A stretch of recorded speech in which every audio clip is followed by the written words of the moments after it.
जो आए उसे इंसान कहते हैं। मनुष्य होना बड़ी बात नहीं है, बड़ी बात यह है कि मनुष्यता पूर्ण मनुष्य होना, मानवता पूर्ण मानव होना, यह बड़ी बात है। श्री गोस्वामी तुलसी बाबा बहुत सुंदर एक बात समझाते हुए कहते हैं कि इस धराधाम पे परब्रह्म परमात्मा भगवान का अवतार किस कारण से होता है। अभी हम सब श्री रामनवमी का महोत्सव आनंद मंगल के साथ धूमधाम से मनाए हैं। इस श्री रामनवमी महोत्सव जिनके अवतार लेने के उपलक्ष्य में मनाते हैं, वह भगवान आखिर इस धराधाम पे अवतार लेते क्यों हैं।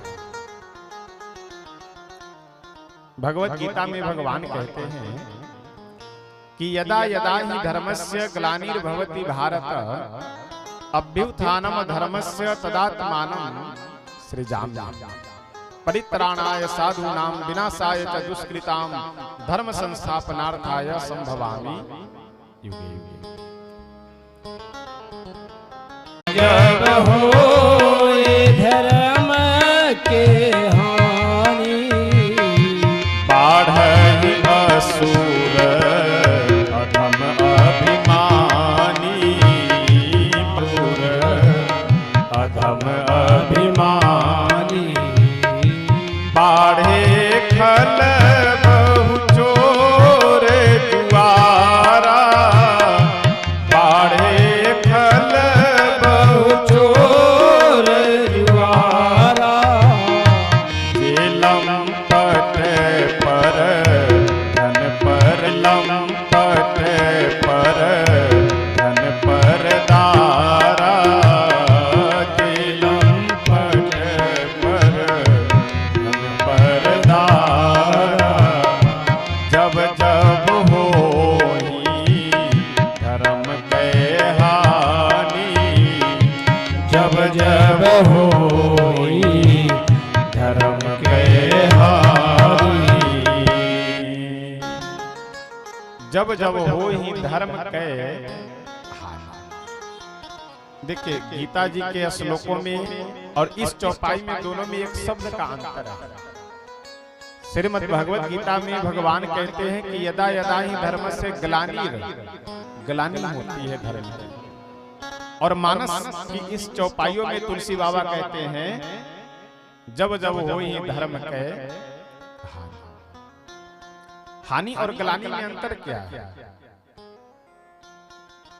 जहां व्यक्ति धर्म की बात सुने और माने नहीं, यह क्या है? ये धर्म की हानि।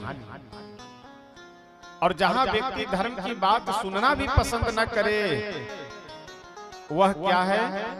ये धर्म की ग्लानि है। यदा यदा ही धर्मस्य ग्लानिर्भवति भारत अभ्युत्थानम धर्मस्य तदात्मानं सृजामि। जहां भगवान भगवत गीता में कहते हैं कि जब व्यक्ति धर्म की बात सुनना भी पसंद न करे, तब मैं अवतार लेता हूँ। लेकिन तुलसी बाबा इससे थोड़ा सा हट करके कहते हैं कि नहीं नहीं, अगर व्यक्ति धर्म की बात सुन रहा हो लेकिन मान न रहा हो, उस समय भी भगवान अवतार ग्रहण करते हैं। देखिए अगर विचार किया जाए तो हम सब की कहीं ना कहीं यही स्थिति है। हम लोग सुनते तो खूब है, लेकिन जब मानने की बात आती है एकदम जीरो बराबर हो जाता है। और अपनी गलती को सही करने के चक्कर में हम लोग तो इतने अच्छे वकील बनते हैं कि महाराज क्या कहना है। किसी मांस मछली खाने वाले आदमी को बोलिए कि भाई साहब ये सब अभक्ष्य खाते हो, ये ठीक नहीं है, अपराध लगेगा, पाप नरक जाना पड़ेगा, तुरंत आपको समझाते हुए बोलेगा वह व्यक्ति कि अरे आप भाई साहब क्या बात करते हैं, हम मारते थोड़ी हैं, केवल खाते हैं। अपराध उसे लगेगा कि जो मारने वाला है। देखिए आजकल एक बड़ी विचित्र विडंबना है, थोड़ा आधुनिकता में जो आजकल लोग रहने वाले हैं ज्यादा, कुछ आधुनिकता से परिपूर्ण विचारधारा वाले लोग जो हैं, जो अपनी परंपरा, संस्कृति, आचार विचार, इन सब को ढोंग पाखंड आदि शब्दों से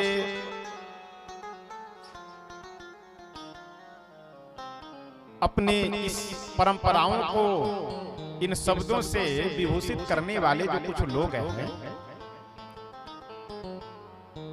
ऐसे लोगों के पास आप बैठिए तो बड़ा आश्चर्य होगा सुन कर। जो व्यक्ति, बहुत से ऐसे लोग मिलेंगे कि जो ये कहते हुए कि अरे हवन करना ये सब तो केवल पुरानी एक परंपरा है, दिखावा है, ढोंग पाखंड मात्र है, इससे वातावरण प्रदूषित होता है, धुआं फैलाने से क्या मतलब है? हवन करने से वातावरण प्रदूषित होता है, यह बात ऐसे लोग बोलते हैं जो खुद दिन भर में कम से कम 10-12 सिगरेट बीड़ी गटक जाते होंगे। तुम जो सिगरेट का धुआं उड़ा रहे हो, इससे कौन सा वायुमंडल शुद्ध हो रहा है? भगवान का चरणामृत लेना, प्रसाद लेना, ये सब केवल दिखावा मात्र है, सब अंधविश्वास है। यह बात ऐसे लोग बोलते हैं जो दिन भर में कम से कम 2-3 बोतल शराब ग्रहण कर जाने वाले होते हैं। भगवान का चरणामृत लेने से, प्रसाद लेने से अगर यह अंधविश्वास है, तो तुम जो ये दिन भर में 2-3 बोतल शराब गटक जा रहे हो, इससे कौन सा बुद्धि और विचार और परिवर्तन हो जा रहा है तुम्हारा? और देखिए, बड़ी विनम्रता से मैं निवेदन करूंगा, इस पूरे पृथ्वी पे केवल अपना एक सनातन धर्म ऐसा है कि जो पूर्ण रूप से प्रकृति और साइंस से जुड़ा हुआ था। यह बात मैं इसलिए कह रहा हूं कि लोगों को कलावा बांध करके चलने में शर्म लगता है, तिलक लगा करके बाहर निकलने में शर्म लगता है, शिखा रखने की बात हो तो लोगों को शर्म लगता है। अरे ये सब पुरानी विचारधाराएं वाली बात है ना। आप मूर्ख व्यक्ति हैं, आप समझ नहीं रहे हैं, आपको समझ नहीं है अपने संस्कृति, परंपरा और धर्म के विषय में। देखिए, हम तो प्रारंभ से संस्कृत के विद्यार्थी रहे हैं, लेकिन थोड़ी बहुत बुद्धि विवेक है तो कहीं सुन लेते हैं कि नहीं, इससे पूछ लिए तो जो सुनते हैं वो थोड़ा याद कर करके रखते हैं कि कहीं सुनाने की आवश्यकता हो, समझाने की जरूरत हो तो वहां समझाया जा सके। यज्ञोपवीत, अब हाथ तो हम नहीं उठवाएंगे, लेकिन अगर हाथ उठवाए तो हमें लगता है कि 70% नहीं, 80-85% लोग यज्ञोपवीत नहीं पहनेंगे। हमारे यहाँ तो नियम है कि 8 वर्ष, 12 वर्ष, 16 वर्ष तक यज्ञोपवीत हो जाना चाहिए, लेकिन यहाँ 80-80 वर्ष के व्यक्ति हो गए हैं, लेकिन कभी जीवन में यज्ञोपवीत नहीं धारण किए। ये जनेऊ क्या है? ये ब्रह्मास्त्र है। अगर नियम विधि पूर्वक कोई व्यक्ति कांधे पे यज्ञोपवीत धारण कर रहा है तो चाहे जितने तंत्र मंत्र का उसके ऊपर कोई प्रयोग कर दे, प्रभावी नहीं होगा।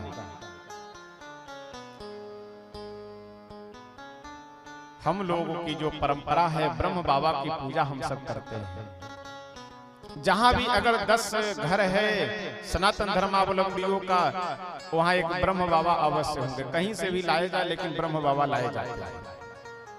और ब्रह्म बाबा जहां होंगे वहां पीपल का वृक्ष एक अवश्य होना है।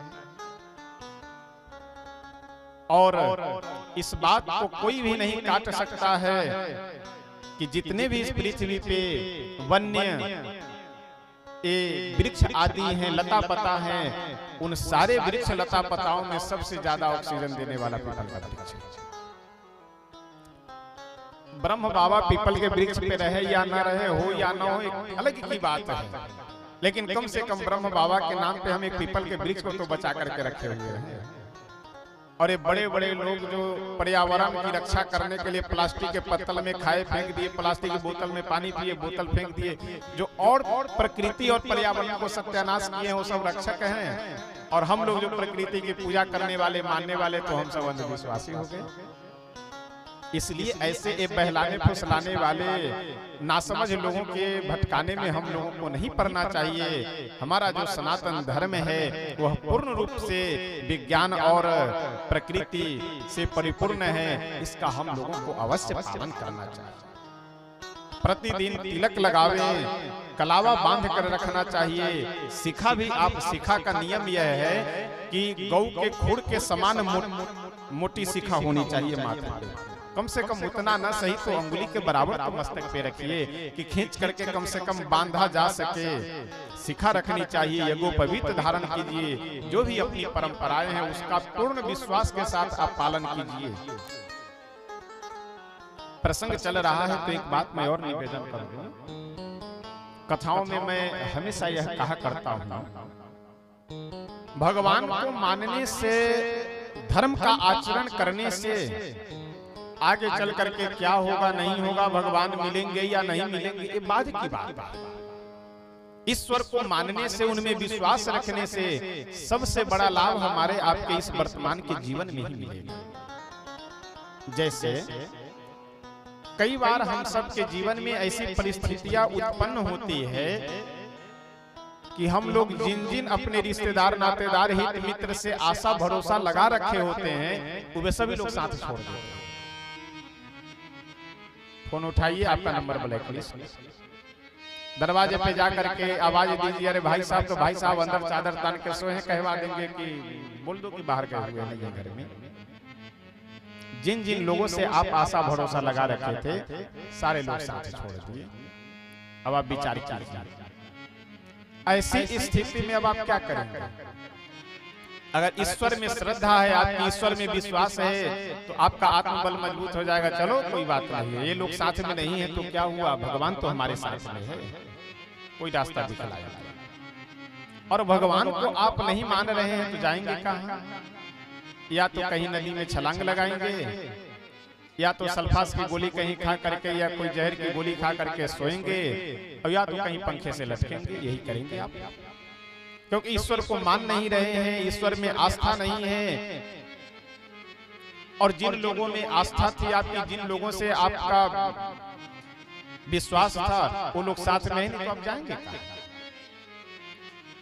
और धर्म आप किए हुए हैं, आप सत्कर्म किए हैं, तो भी आपका आत्मबल मजबूत होगा कि चलो आज लोग भले साथ नहीं दे रहे हैं, लेकिन जब लोगों को आवश्यकता थी तो हमने उनका साथ दिया है, तो कहीं ना कहीं ईश्वर हमारा भी साथ है अवश्य।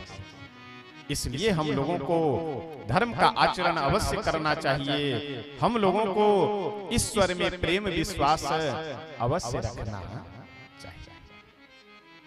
नीति शास्त्र का एक बहुत सुंदर श्लोक है, आहार निद्रा भय मैथुनम च सामान्य में तत्पशुभिर नराणाम धर्मो हि तेषामधिको विशेषो धर्मेण हीना पशुभिः समान।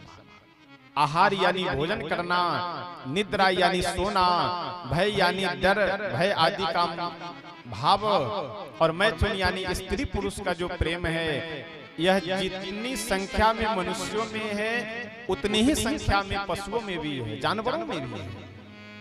फिर मनुष्य और जानवर में अंतर क्या रहा? तो नीतिकार कहते हैं कि धर्मो ही तेषाम मनुष्याणाम, मनुष्यों में एक धर्म ही विशेष गुण है। और जो मनुष्य अगर धर्म से विहीन हो गया तो वह मनुष्य होते हुए भी पशु के समान है, हम मनुष्य होते हुए भी जानवर के समान है। और धर्म क्या है? अपने कर्तव्य का पालन करना और परोपकार की भावना रखना, परोपकार करना, एक दूसरे का हित करना, यही धर्म है। यहाँ पे भगवान भोले शंकर मैया पार्वती जी को श्री राम कथा सुनाने के क्रम में एक बहुत सुंदर बात कहते हैं कि देवी पार्वती, अच्छा हम लोग यही समझते हैं कि राक्षस का मतलब यह है कि सिंग निकले हुए हो, लंबे लंबे दांत हो, विकराल शरीर हो, काला कलूटा एकदम दिखने में हो, उसी को राक्षस कहा जाता है। शंकर भगवान कहते हैं कि ऐसी बात नहीं है। राक्षस किसे कहते हैं? निशिचर किसे कहते हैं उसकी परिभाषा मैं नहीं कह रहा हूं, शंकर भगवान समझाते हुए कह रहे हैं। मां नहीं मातु पिता नहीं देवा, मां नहीं मातु पिता नहीं देवा, मां नहीं मातु पिता नहीं देवा, मां नहीं मातु पिता नहीं देवा, साधुन सन करवावहि सेवा, साधुर सन करवावहि सेवा, जिनके यह चरण भवानी, जिनके यह चरण भवानी, जिनके यह चरण भवानी, जिनके यह आचरण भवानी, ते जानहु निशिचर सम प्राणी, ते जानहु निशिचर सम प्राणी, मां नहीं मातु पिता नहीं देवा, मां नहीं मातु पिता नहीं देवा, मां नहीं मातु पिता नहीं देवा, साधु न सन करवावहि सेवा। भगवान भोले शंकर कहते हैं कि देवी जो मनुष्य, देखिए मनुष्य की एक विशेषता है, हमारे अंदर अगर राक्षसत्व जागृत हो जाए तो हम मनुष्य होते हुए भी क्या है, राक्षस। और हमारे अंदर यदि देवत्व जागृत हो जाए तो हम मनुष्य होते हुए भी देवता हैं। राक्षस की परिभाषा क्या है? मां नहीं मातु पिता नहीं देवा। जो माता पिता को आजकल बहुत सारे लोग मिलेंगे कहने वाले, अरे बाप मतारी हमारे लिए किए क्या? उनसे कहिए कि जन्म दे करके बड़ा कर दिए, यह क्या कम है? तुरंत उत्तर देते हुए, जवाब देते हुए बोले, अरे जन्म तो पशु पक्षी भी दे देते हैं बच्चों को, उसे क्या हुआ? ये भाषा का प्रयोग करने वाले जो लोग हैं, समझ जाइए कि वो मनुष्य होते हुए भी क्या है, राक्षस जी महाराज जी है। जो भगवान को मानने वाले न हो, वो मनुष्य होते हुए भी क्या है, राक्षस। और साधु न सन करवावहि सेवा, जो अपने से बड़ों का सम्मान न करते। देखिए सेवा का मतलब ये नहीं है कि किसी साधु से संत से गिलास धुलवाना और उनसे सेवा पैर दबाना, ये बात नहीं है। यहाँ बहुत सुंदर अर्थ यह है कि अपने से बड़ों का सम्मान न करना। अब हम कुर्सी पे बैठे हुए हैं और हमसे दुगुनी अवस्था के कोई बुजुर्ग व्यक्ति खड़े हैं पास में, ऐसी अगर विचारधारा हमारी है तो हम मनुष्य होते हुए भी राक्षस। अपने से बड़ों का आदर न करना, अपमान करना, अपशब्द आदि का प्रयोग करना, ऐसी अगर हमारी विचारधारा है और ऐसा अगर हमारा संस्कार है तो हम मनुष्य होते हुए भी राक्षस। मां नहीं मातु पिता नहीं देवा, साधु न सन करवावहि सेवा, जिनके यह आचरण भवानी की जानहु निशिचर सम प्राणी। वह मनुष्य होते हुए भी राक्षस के समान।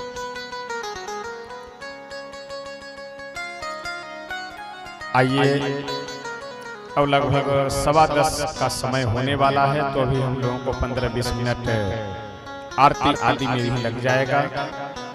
तो अपनी वाणी को हम यही विराम देते हैं श्री हनुमान जी महाराज के चरणों में।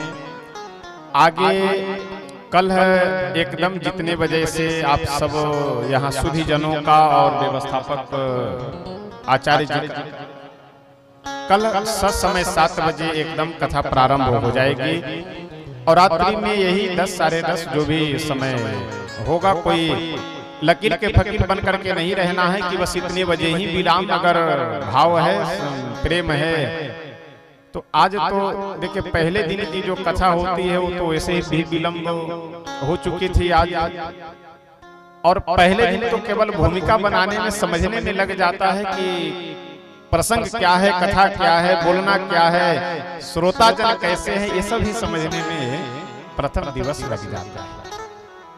लेकिन आप सब तो यहाँ जहाँ 40 वर्षों से भले बीच में कुछ वर्ष नहीं कथा हुई वो अलग, लेकिन शोभा यात्रा आयोजन आदि तो होता ही रहा। ये जो कार्यक्रम है, कार्यक्रम तो प्रतिवर्ष होता रहा, केवल कथा की व्यवस्था नहीं हो रही थी। लेकिन एक देहाती कहावत है कि हाथी अगर कितना भी दुबला हो जाए तो बिल्ली थोड़े हो जाएगा, भैंस के बराबर हाथी हो सकता है दुबला होने के बाद। तो आप सब पुराने कथा के प्रेमी हैं, पुराने श्रोता हैं, तो भले 2-4 वर्ष बीच में कथा नहीं हुई है, लेकिन इसका ये मतलब कि समझदारी कम थोड़े हो जाएगी, कथा के प्रति प्रेम कम थोड़े ही हो जाएगा। तो बड़े ही सौभाग्य की बात है कि यहाँ श्री राम जानकी मंदिर के इस पावन प्रांगण में भगवान श्री सीताराम जी के समकक्ष सामने हम सब बैठ करके उन्हीं की परम मंगलमयी पावनी कथा आज श्रवण किए हैं, और कल भी आगे का प्रसंग श्रवण करेंगे। अपनी वाणी को हम श्री हनुमान जी महाराज के चरणों में विराम करते हैं, और कल हम सब के लिए एक हर्ष, आनंद और विशेष सौभाग्य की बात हम सब के लिए होगी कि आज पूरे भारतवर्ष के ही नहीं, पूरे विश्व के जो भी सनातन धर्मावलंबी हैं अथवा सनातन धर्म से प्रेम रखने वाले हैं, उन सब के आस्था के केंद्र श्री राम जन्मभूमि मंदिर के अंदर जो श्री राम लला सरकार विराजमान है, उन राम लला सरकार को मूर्त रूप देने वाले जो हमारे भगवान के अनन्य भक्त ही कहा जाएगा उनको, क्योंकि जब स्वयं वह चयन किए उनको अपना स्वरूप प्रदान करने के लिए, तो हमारे श्री मूर्तिकार योगी राज जी, अरुण योगी राज जी और उन्हीं के सहयोगी श्री विपिन भदौरिया जी, ये दोनों ही भगवान के अनन्य भक्त संत महापुरुष जो भी कह लीजिए, वह इन दोनों के लिए कम है कि जो हम सबके आराध्य को मूर्त रूप देने वाले, बहुत बड़ी बात है। और बड़े ही ये दोनों सब सौभाग्यशाली हैं कि इनको यह अवसर मिला है। और ऐसे मूर्तिकार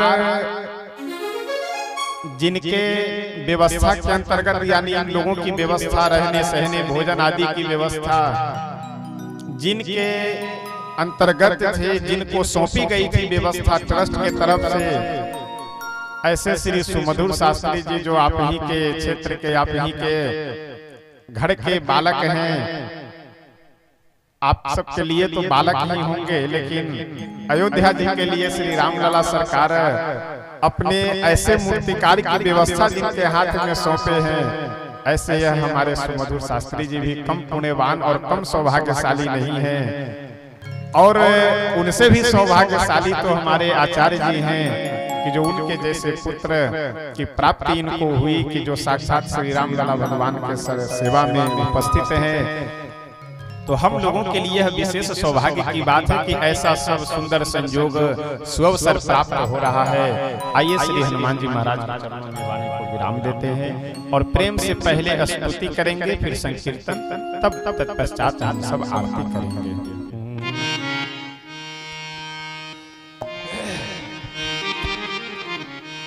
शरण में आए हैं हम तुम्हारी, दया करो हे दयालु भगवान। शरण में आए हैं हम तुम्हारी, आप सभी प्रेम से दया करो हे दयालु भगवान। सुधार बिगड़ी दशा हमारी, दया करो हे दयालु भगवान। सुधार बिगड़ी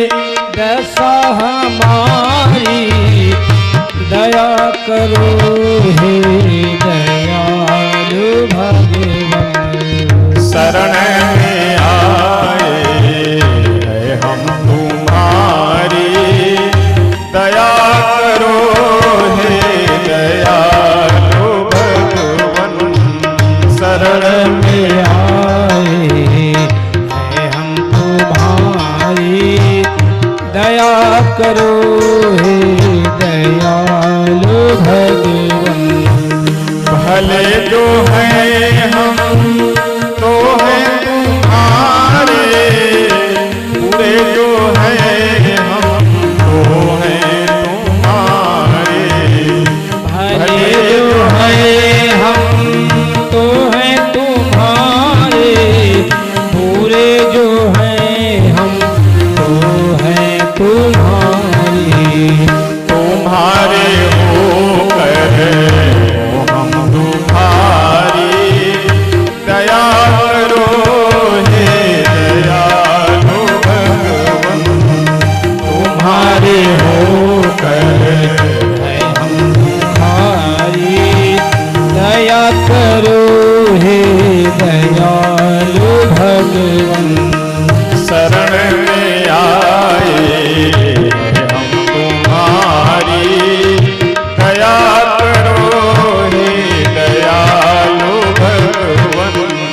शरण में आए हैं हम तुम्हारी, दया करो हे दयालु भगवन। ना हम में बल है ना हम में शक्ति, भरो हमारे में ज्ञान भक्ति।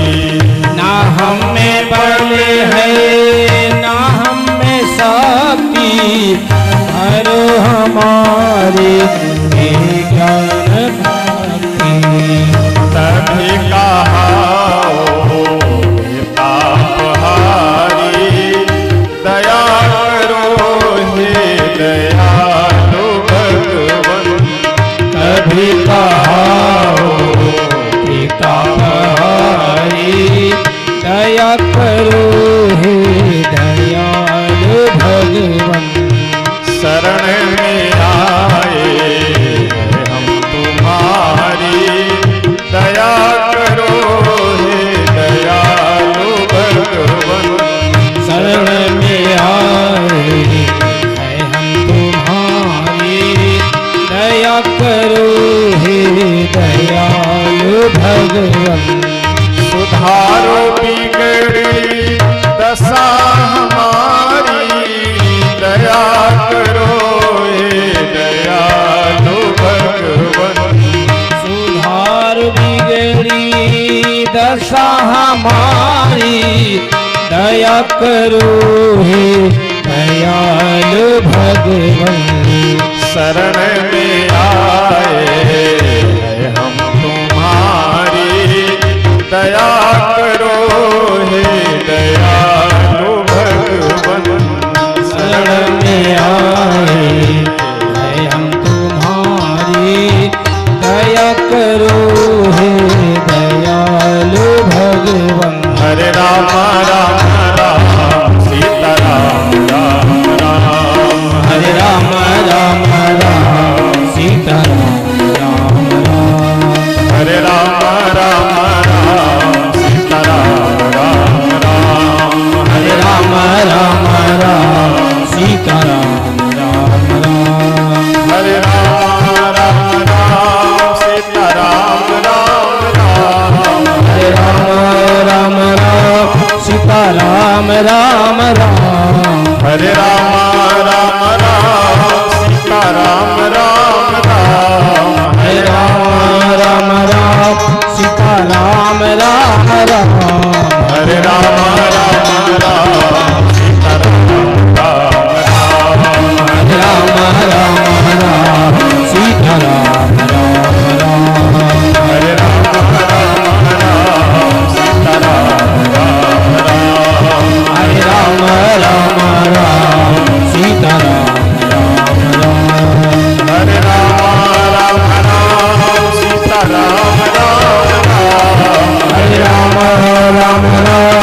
सीता राम राम राम हरे राम राम राम सीता राम राम राम हरे राम राम राम सीता राम राम राम हरे राम राम राम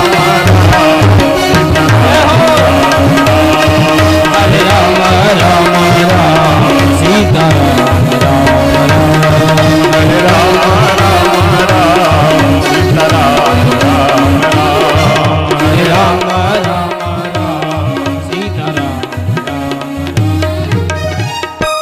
श्री सीताराम भगवान की जय श्री अयोध्या धाम की जय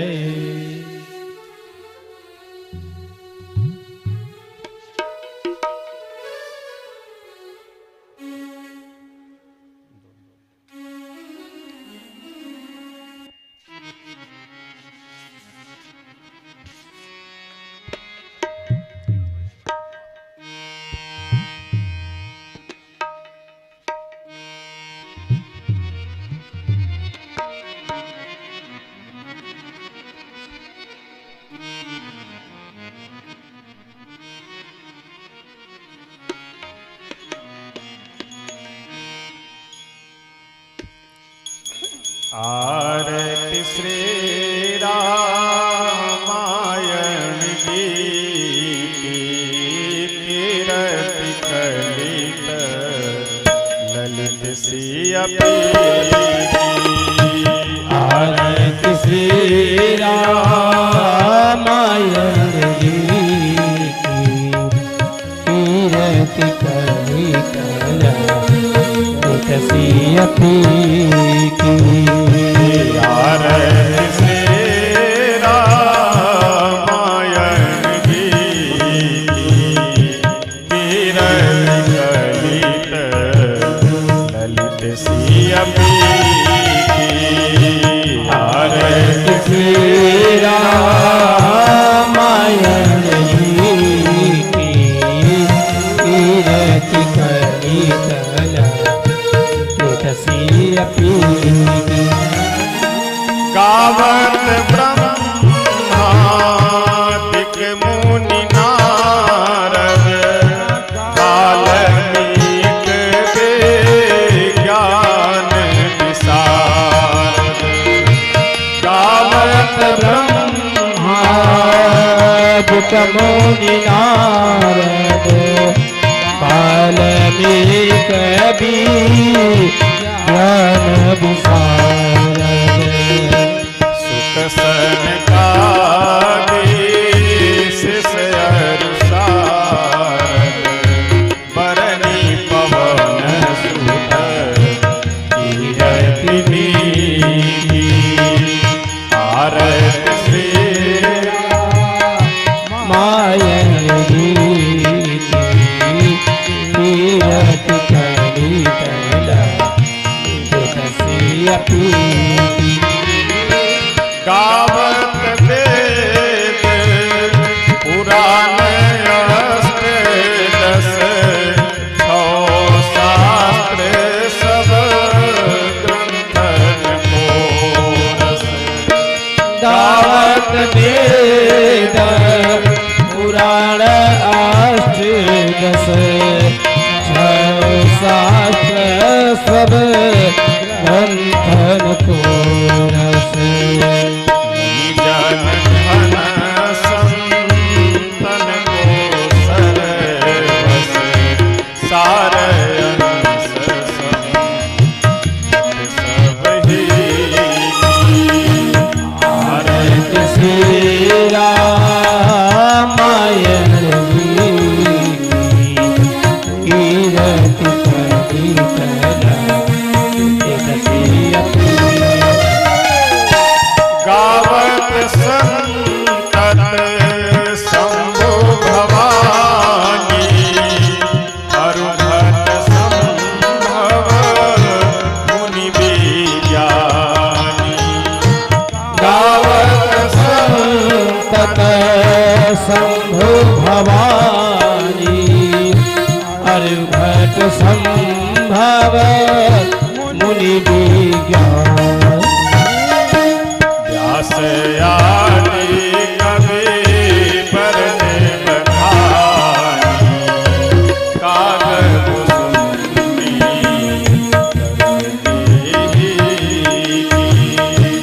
आरती श्री रामायण जी की कीर्ति करनी कसी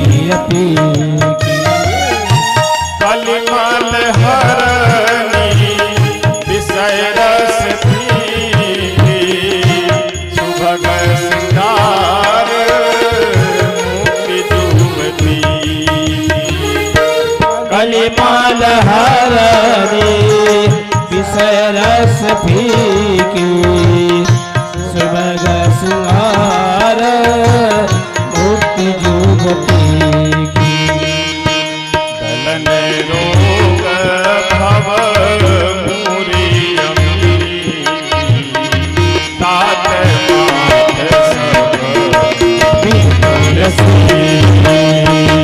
मात भारत श्री रामायण कीर्ति कली